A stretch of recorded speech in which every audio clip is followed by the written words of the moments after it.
Bapak Inspektur, kami laporkan bahwa dalam pengelolaan keuangan ini kami tidak bosan-bosannya memberikan pengarahan kepada jajaran keuangan sewilayah Gorontalo ini untuk benar-benar dalam pengelolaan keuangannya sesuai dengan ketentuan yang berlaku. Bila mana ada yang kurang jelas sudah kami mintakan, kita koordinasikan dengan DJKN, dan juga setiap pencairan keuangan, permohonan pencairan keuangan kami mintakan Pak Aswas dan kawan-kawan untuk mereview. Setelah itu baru kita setujui untuk dicairkan, misalnya atau ada kesilapan tetap untuk diperbaiki. Namun demikian, kami sebagai manusia biasa mungkin masih ada kesilapan, kelupaan, atau bagaimanapun. Nanti dari hasil inspeksi yang Bapak lakukan beserta tim, bila mana ada kekurangan kami mohon untuk diberikan petunjuk penyempurnaannya. Alhamdulillah, saya sampai kembali di Gorontalo setelah 7 tahun saya meninggalkan Gorontalo. Izinkan Pak Kajati, saya beserta rombongan datang ke Gorontalo ini hanya sekedar memastikan, Pak Kajati, sekedar memastikan bahwa saya yakin pengelolaan keuangan di Gorontalo ini sudah baik, karena apalagi tadi Pak Kajati sampaikan bahwa sudah sering berkoordinasi dengan DJKN.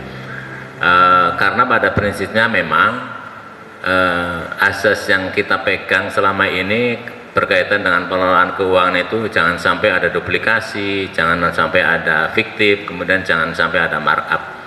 Ketika itu semuanya kita yakinkan bahwa sudah oke, pasti pengelolaan keuangan di Kejaksaan Tinggi Gorontalo pasti bagus. Bahwa kemudian ada beberapa temuan, mungkin Pak Kajati nanti kalau yang bisa segera langsung diselesaikan hari ini, saya selesaikan hari ini. Karena memang seringkali sebetulnya persoalannya itu pada kurang lengkapnya administrasi. Kalau itu bisa diselesaikan nggak nyampe sebulan lah, nggak nyampe sebulan. Tapi memang kalau sudah penggunaannya yang tidak benar, itu kan harus dikembalikan. Nah itu seringkali memakan waktu itu. Kalau judulnya sudah harus mengembalikan, karena penggunaannya tidak benar, itu biasanya agak lama. Tapi itu harus. Soalnya kalau tidak dikembalikan nanti saya serahkan ke inspektur wilayah, Pak Kajati, untuk ditindaklanjuti sesuai dengan ketentuan yang berlaku di inspektorat wilayah, dan itu nanti ujungnya penjatuhan hukuman disiplin. Kalau saya memang tidak berwenang untuk menjatuhkan hukuman disiplin, saya hanya merekomendasikan kepada inspektur wilayah. Tapi selama ini sih memang tidak banyak. Apalagi sampai kayak kasus di Tipikorkan di Lampung itu ya, tidak banyak. Tapi saya hanya memastikan bahwa itu tidak terjadi di satker lain, karena memang itu sangat mungkin terjadi di kejati-kejati lain.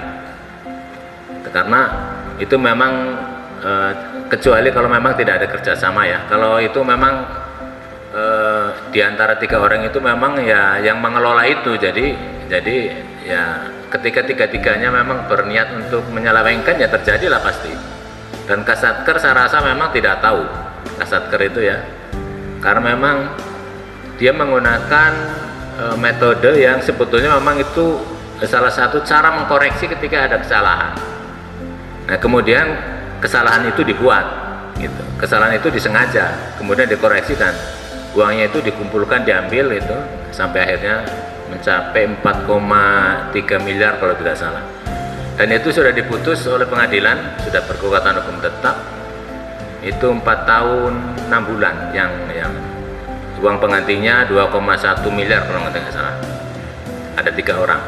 Nah, saya memastikan itu tidak terjadi, dan saya rasa tidak akan terjadi lah di sini. Saya dulu pernah jadi waka selama 15 bulan di sini ya. Saya tidak pernah menemukan ada laporan atau kasus ya berkaitan dengan pengelolaan keuangan di sini, karena kebetulan memang mereka sudah menggunakan standar akuntansi yang benar.